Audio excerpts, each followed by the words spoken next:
PR's Top Pros Talk, Navigating PR Challenges, featuring Kasey Christolos, Senior Media Lead at Next PR. And here's your host, Doug Simon. Next PR recently conducted a client survey, and Kasey, you found some causes for optimism for our industry.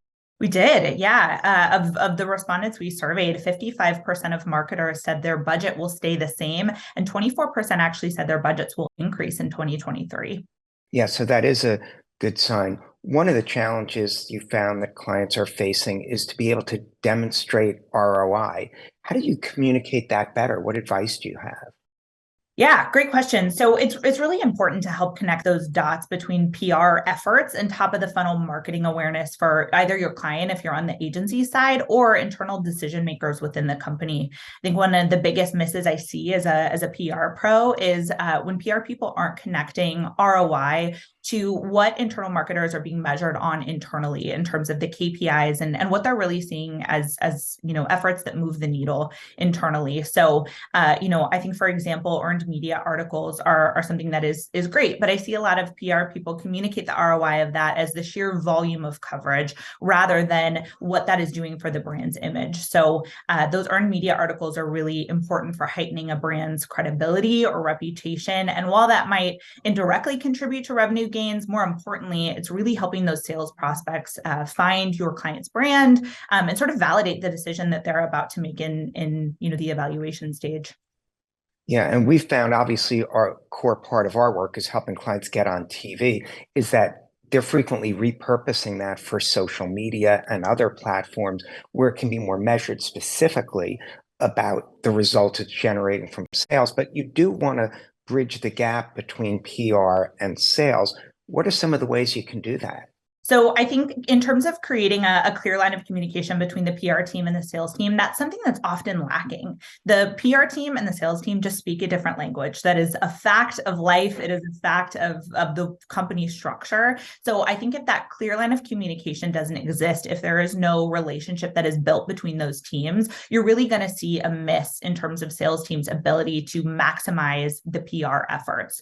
So I think a lot of times what I hear from my team, from an agency side, is that PR teams don't even know how to bridge the conversation with a sales team, and asking what the prospects are sharing with the sales team in terms of the pain points they're trying to solve, even who they're up against in a sales cycle in terms of the competitor brands. That information can be really helpful to us as a PR team. And how long it takes to close a deal, all of those things that can be incredibly helpful, to us as a PR team in terms of our ability to provide results that can be leveraged in that process. Yeah, and I guess failing to make that connection, you'd probably call that a PR miss. Are there any other PR misses that sort of keep you up at night? And we can be metaphorically speaking on this one. Sure. I mean, the lack of sales team connection and PR pros relationship, I would say, keeps me up at night the most. But I think the other thing is, just as a PR team and as a marketing team, there are so many misses that are made in terms of not maximizing the ROI of a media placement by extending its life cycle beyond sales even. So I think there are a lot of things that PR teams can do internally, or if you're on the agency side, even recommending to your client to maximize PR wins like media placements and award wins. Some of those things are, tagging a reporter or the media outlet in social posts, or if the reporter is sharing a media article, resharing and engaging those posts. Providing social copy to employees for their personal channels is another really important one. I think you have such a great built-in sort of cheerleader team of brand ambassadors with internal employees, and that's not leveraged enough. So making it as easy as possible for internal employees to share those wins is a great way to extend the life cycle. And then one massive miss that this keeps me up at night would be not utilizing a newsroom. You would be surprised with how many clients and brands just are not leveraging that newsroom at all in terms of posting award wins and media placements.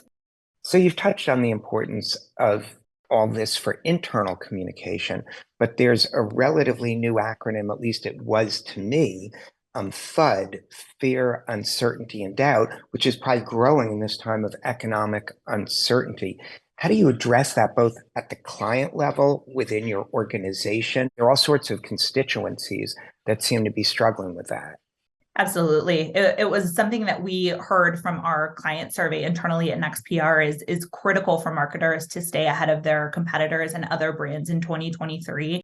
And one thing that is precluding teams from being able to do that is FUD. So fear, uncertainty, and doubt is something that many internal sales teams and marketers are very used to hearing. The FUD that is spread throughout the market is usually invoked by competitors to sort of seed doubt in the minds of sales process. So, to spread fear, uncertainty, and doubt about moving forward with purchasing a technology platform or moving forward with partnering with a specific brand, that FUD can really preclude a sales deal from closing. Yeah, so we don't want things to get fudded up, as you might say. Finally, I'd be remiss if I didn't mention that you work with a lot of clients in the tech space, and a lot of the quote negative news that's coming out about layoffs has been sort of confined or led by the tech industry with big names. So how do you navigate when negative news is out there and help try and make it somewhat positive? Absolutely. So I think the best way for our communicators to really deal with and help counteract FUD is by continuing to invest in PR efforts, even during tough times. I know that's obviously difficult given the market, but it's just incredibly important for your brand to put forth that steady, consistent, and positive image, no matter the state of your industry. We're really seeing that consistent media coverage and press announcements will help drive your brand forward, and it prevents the market, including your competitors and prospects, from assuming the worst and creating that FUD. So I think maintaining that presence is critical. Yeah, I was also going to say we're starting to see it where brands are maybe cutting some members of the internal team. They'll need to increase spending externally. That seems to be a path a number of brands and organizations are going with. Any final thoughts to leave our viewers? Yeah, I think one anecdote I'd love to share from an internal NextPR standpoint is around a client that had faced fairly negative news. I think it's sort of a telling anecdote for other brands who may be in the same space.